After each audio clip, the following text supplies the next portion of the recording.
વિડીયોમાં આવતા નામ, પાત્ર અને ઘટના માત્ર કાલ્પનિક છે. આ વાર્તા મનોરંજન અને શૈક્ષણિક હેતુ માટે બનાવવામાં આવી છે. મિત્રો, એક નાના શહેરમાં, એક ગીચ વિસ્તારમાં એક નાનકડી પાઉંભાજીની લારી ધમધમતી હતી. આ લારીના માલિક હતા વિજય, એક હસમુખો અને મહેનતુ યુવાન. તેની પત્ની રૂપાલી, ઉંમર 30 વર્ષ, દેખાવે સુંદર. ભલે 12મા ધોરણ સુધી ભણી હોય, પણ સમજણ અને સંસ્કારમાં કોઈથી ઓછી નહોતી.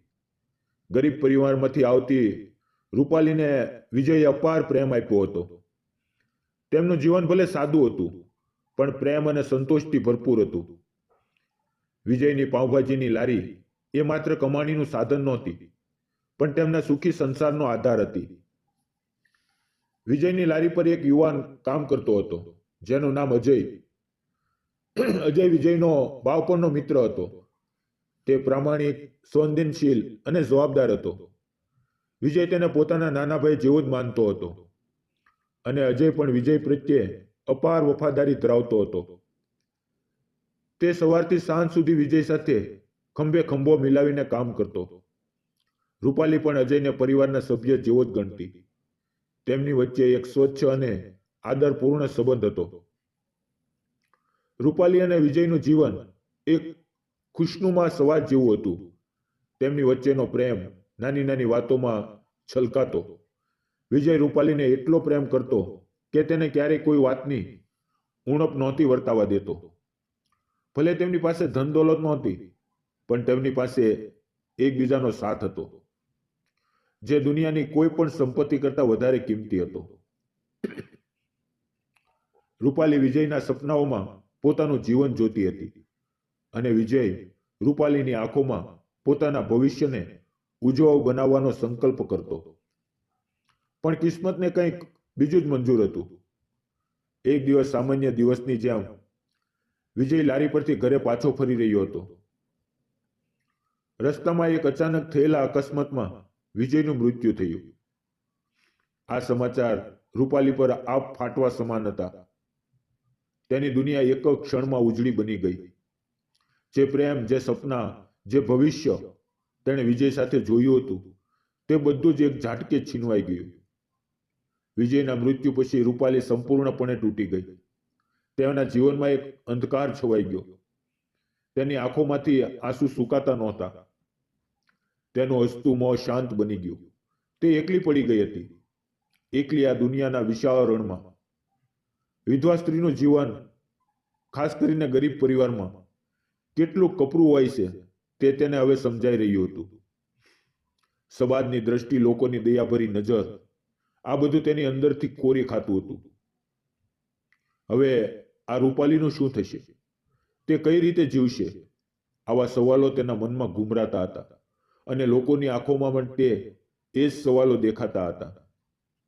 આ કપરા સમયમાં અજય, જે વિજયનો વિશ્વાસુ મિત્ર હતો, તે રૂપાલીનો એકમાત્ર સહારો બન્યો. વિજયના મૃત્યુ પછી અજયે લારીની જવાબદારી પોતાના માથે લઈ લીધી. તે જાણતો હતો કે વિજયની આ લારી જ રૂપાલીના જીવનનો એકમાત્ર આધાર હતી. અજયે પૂરી ઈમાનદારી અને નિષ્ઠાથી લારી સંભાળી. તે સવાર સાંજ મહેનત કરતો, જાણે વિજયનો આત્મા તેની અંદર જીવંત હોય. તે રોજ સવારે લારી ખોલતો, બધી તૈયારી કરતો, અને સાંજે બધો હિસાબ કરીને રૂપાલીને આપવા જતો. શરૂઆતમાં રૂપાલી કોઈની સાથે પણ વાત પણ નહોતી કરતી. તે પોતાના દુઃખમાં એટલી ગરકાવ હતી કે તેને દુનિયાની કોઈ વસ્તુમાં રસ નહોતો. પણ અજય ધીરજવાન હતો. તેણે રૂપાલીને ક્યારેય એકલી નહોતી છોડી. તે રોજ સાંજે હિસાબ આપતી વખતે થોડીવાર બેસતો, રૂપાલીની ખબર પૂછતો. શરૂઆતમાં રૂપાલી ફક્ત સારું છે કહીને પતાવી દેતી, પણ ધીમે ધીમે અજયની નિષ્ઠા, તેની સંવેદનશીલતા અને તેની મૌન હાજરી રૂપાલીને રાહત આપવા લાગી. અજય ફક્ત લારી જ નહોતો સંભાળતો, તે રૂપાલીના ઘરના નાના મોટા કામ પણ કરતો હતો. ક્યારેક શાકભાજી લાવી આપતો, ક્યારેક કોઈ સરકારી કામમાં મદદ કરતો. તે ક્યારેય કોઈ સ્વાર્થથી આ કામ નહોતો કરતો. તે ફક્ત પોતાના મિત્રની પત્નીને મદદ કરવા માંગતો હતો. જે એકલી પડી ગઈ હતી. અજયની આ નિષ્ઠા અને સેવા જોઈને રૂપાલીના મનમાં તેના પ્રત્યે આદર વધવા લાગ્યો. તે ધીમે ધીમે અજય પર ભરોસો કરવા લાગી. વર્ષો વીતતા ગયા. વિજયના મૃત્યુને 2 વર્ષ થયા હતા.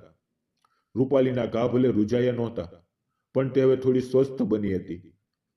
અજય હજુ પણ લારી સંભાળતો હતો અને રૂપાલીને આર્થિક અને ભાવનાત્મક રીતે સહારો આપતો હતો. અજયની હાજરી રૂપાલીના જીવનમાં એક સ્થિરતા લાવી હતી. તે જાણતી હતી કે અજય તેના માટે હંમેશા હાજર રહેશે. આ દરમિયાન અજયના મનમાં એક નવો સંઘર્ષ શરૂ થયો હતો. તે રૂપાલી પ્રત્યે એક અલગ પ્રકારની લાગણી અનુભવવા લાગ્યો હતો. તે લાગણી ફક્ત મિત્રતા કે દયાની નહોતી, તે કંઈક વધારે હતી. રૂપાલીની સાદગી, તેની હિંમત, તેનું દુઃખ સહન કરવાની શક્તિ, આ બધું અજયને તેના તરફ આકર્ષિત કરતું હતું. પણ આ લાગણી તેને અપરાધ ભાવથી ભરી દેતી. આ હું શું વિચારી રહ્યો છું? તે મારા મિત્ર વિજયની પત્ની છે. હું કઈ રીતે આવા વિચારો લાવી શકું? તેના મનમાં આંતરિક યુદ્ધ ચાલતું. તે પોતાના મિત્ર પ્રત્યેની વફાદારી અને રૂપાલી પ્રત્યે ઉદ્રવતા પ્રેમને કઈ રીતે સંતુલિત કરે તે સમજી શકતો નહોતો. પણ એક સાંજે રૂપાલી લારી પર અજયને મળવા આવી. હિસાબની વાતચીત પત્યા પછી રૂપાલીએ અજયને કહ્યું, અજય, તારો ખૂબ ખૂબ આભાર. જો તું ન હોત તો ખબર નહીં મારું શું થાત. તે વિજયની લારી અને મને બંનેને સંભાળી લીધા. રૂપાલીની આંખોમાં કૃતજ્ઞતા હતી. અજયે નજર નીચી રાખીને કહ્યું, રૂપાલી ભાભી, આ તો મારો ધર્મ છે. વિજય મારો ભાઈ હતો. તે દિવસે રાત્રે અજયને ઊંઘ ન આવી. રૂપાલીના શબ્દો તેના કાનમાં ગૂંજતા હતા. તેને લાગતું હતું કે રૂપાલી પણ કદાચ તેના પ્રત્યે કંઈક અનુભવે છે. પણ સમાજ શું કહેશે? લોકો શું વિચારશે? એક વિધવા સ્ત્રી અને તેના મૃત પતિના મિત્રનો સંબંધ, શું સમાજ તેને સ્વીકારશે? આ બધા વિચારો તેને સતાવતા હતા. બીજી તરફ રૂપાલીના મનમાં પણ અજય પ્રત્યે એક અલગ જ ભાવના જાગી રહી હતી. તે જાણતી હતી કે અજય તેના માટે કેટલો મહત્વનો છે. તેની હાજરી તેને સુરક્ષિત અને શાંતિપૂર્ણ અનુભવતી હતી. વિજય પછી તેના જીવનમાં જે ખાલીપો હતો તે ધીમે ધીમે અજયની હાજરીથી ભરાઈ રહ્યો હતો. પણ તે ડરતી હતી. વિધવા સ્ત્રી તરીકે તેને ફરી પ્રેમ કરવાનો કે લગ્ન કરવાનો અધિકાર છે કે નહીં, તે સવાલ તેને સતાવતો હતો. લોકોની વાતો, સમાજના કડવા શબ્દોનો ડર તેને રોકી રહ્યો હતો. એક દિવસ રૂપાલીની એક જૂની સહેલી તેને મળવા આવી. વાતોમાં સહેલીએ રૂપાલીને કહ્યું, રૂપાલી, તું ક્યાં સુધી આ રીતે એકલી રહીશ? તારું આખું જીવન બાકી છે. તારે ફરીથી લગ્ન કરી લેવા જોઈએ. રૂપાલીએ દુઃખથી કહ્યું, કોણ કરશે મારી સાથે લગ્ન? અને લોકો શું કહેશે? વિધવા સ્ત્રીને સમાજ ક્યારેય સ્વીકારતો નથી. સહેલીએ તેને સમજાવ્યું, જે લોકો તને પ્રેમ કરે છે તે તને હંમેશા ખુશ જોવા માંગશે. સમાજની ચિંતા છોડ, તારા સુખનો વિચાર કર. સહેલીની વાત રૂપાલીના મનમાં ઘર કરી ગઈ. તેણે અજય વિશે વિચારવાનું શરૂ કર્યું. અજય, જેણે આટલા વર્ષો સુધી તેને નિસ્વાર્થપણે સાથ આપ્યો હતો, શું તે પણ તેના પ્રત્યે કંઈ અનુભવે છે? એક સાંજે અજય હિસાબ આપવા રૂપાલીના ઘરે આવ્યો. રૂપાલીએ આજે તેને રોક્યો. અજય, મારે તારી સાથે કંઈક વાત કરવી છે. અજયનું હૃદય ધબકવા લાગ્યું. તેને ખબર હતી કે કદાચ આજે તે વાત થશે જે બંનેના મનમાં ચાલી રહી હતી. રૂપાલીએ ધીમેથી કહેવાનું શરૂ કર્યું, અજય, તારું મારા જીવનમાં કેટલું મહત્વ છે તે હું શબ્દોમાં કહી શકતી નથી. વિજય પછી તું મારો એકમાત્ર સહારો બન્યો છે. પણ હવે હું એકલી નથી રહી શકતી. મને ફરીથી કોઈના સાથની જરૂર છે. રૂપાલીની આંખો ભીની થઈ ગઈ. અજયે હિંમત કરીને કહ્યું, રૂપાલી ભાભી, હું પણ તમારા પ્રત્યે એવી જ લાગણી અનુભવું છું. હું જાણું છું કે આ ખોટું છે. વિજય મારો મિત્ર હતો, પણ હું તમને પ્રેમ કરું છું. રૂપાલી, અજયના અવાજમાં ધ્રુજારી હતી. તેણે પોતાના દિલની વાત કહી દીધી હતી. રૂપાલીએ અજયની આંખોમાં જોયું. તેમાં પ્રેમ, ચિંતા અને અપરાધ ભાવ બધું જ હતું. તેણે ધીમેથી કહ્યું, અજય, જો તું ખરેખર મને પ્રેમ કરતો હોય તો મને આ સમાજના ડરથી મુક્ત કર. મને એક નવું જીવન આપ. તે ક્ષણે બંનેએ નક્કી કર્યું કે તેઓ સમાજ અને લોકોના ડરને બાજુ પર રાખીને પોતાના દિલની વાત સાંભળશે. તે જાણતા હતા કે તેમનો રસ્તો સરળ નહીં હોય, પણ એકબીજાનો સાથ હોય તો કોઈ પણ મુશ્કેલીનો સામનો કરી શકાય છે. થોડા દિવસ પછી અજયે રૂપાલીના પરિવારજનો અને પોતાના પરિવારજનો સાથે વાત કરી. શરૂઆતમાં તેમને આઘાત લાગ્યો. સમાજ શું કહેશે, તે ચિંતા તેમને સતાવતી હતી. પણ અજયે તેમને સમજાવ્યું કે રૂપાલી અને તે બંને એકબીજાનો સહારો છે. વિજય પણ કદાચ તેમને ખુશ જોવા માંગતો હશે. રૂપાલીની એકલતા અને અજયની નિષ્ઠા જોઈને ધીમે ધીમે બધા સમજી ગયા. આખરે એક સાદા સમારોહમાં અજય અને રૂપાલીએ લગ્ન કર્યા. તે દિવસે રૂપાલીના ચહેરા પર ઘણા સમય પછી એક સાચી ખુશી દેખાઈ. અજયે તેને પ્રેમ અને સુરક્ષાનો હાથ આપ્યો હતો. તેમના લગ્નમાં ભલે બહુ લોકો નહોતા, પણ જે હતા તે બધાના ચહેરા પર એક સંતોષ હતો. લગ્ન પછી તેમનું જીવન એક નવી શરૂઆત હતી.